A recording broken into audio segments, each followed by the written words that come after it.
Noachma chando paranyanya koronga juanga kamano adhi mbele oganda jo Kenya koro biro chulo omenda modhuro mondo mingi yudo oboke mar nyuol kachiel gi oboke mar tho kaluwore kod lokruok mano otim gi sirikal kuom chenro michiwo gi apisi mano mar weche mag limbe gi chenro ma oganda jo Kenya. Elendo mano keti oboke mar piny owacho mano gol gi mane en jatend migawo mar arita mahie Kithure Kindiki kata maiye Kithure Kindiki oganda jo Kenya molalo upande gi oboke mar tho biro chulo siling 500 kamago mandikore ne kawo pande gi oboke mar tho modeko biro chulo siling 1,000. Linet Undi nigi ler. Molokruok ne chudo manyien dwe mar 11 higa mokalo kaachiel gi mane en jatend migawo mar arita mahie Kithure Kindiki golo lipot e gazedno juma achiel bang'e mondo mi okaw pach oganda jo Kenya e wi lokruoge motimgo. Higa achiel bang'e sirikal koro keto lokruogego e buge mag sirikal chakre dwe mokalo. E gazet makende mar Kenya mane ogo chapa dwe achiel motelo ne rweko mar apisi kaka jalup jatend piny manyien, Kithure Kindiki nondiko chudo manyien mar omenda moting'o timo ndikruok ne oboke mar nyuol kaachiel gi mar tho makoro idhi kaw gi siling 200 kowuok siling 50.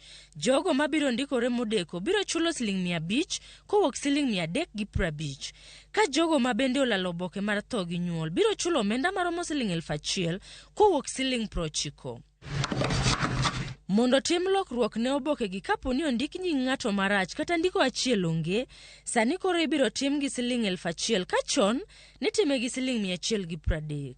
Oganda jo Kenya modak e pinje maoko madwaro ndikore kaka jopiny Kenya biro chulo $150 ma bende pesa ma Kenya en siling 19,000. E chudo mamoko, keto kogno mar jagoro maduong' matimo andika ibiro tim gi siling 500 ne jogo modak pacho kae, mago mawuok e pinje maoko to dak pacho kae dhi chulo $100.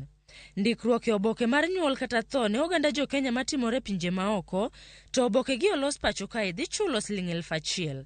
Ka oboke mar ng'at miparo ni otho idhi kaw gi siling 1,500 kowuok siling 150.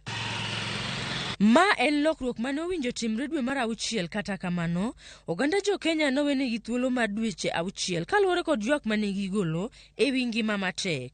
Koro lokruogego idhi keti e tim chakre dwe manyien kaka yo ma sirikal tiyo godo e choko osuru. Lokruok ma kamae bende koro dhi chako tiyo kaachiel gi mago mane otim ne jogo madwaro ng'ado otiko mar dhi e pinje maoko. Linet Undi, Ramogi TV, Nairobi.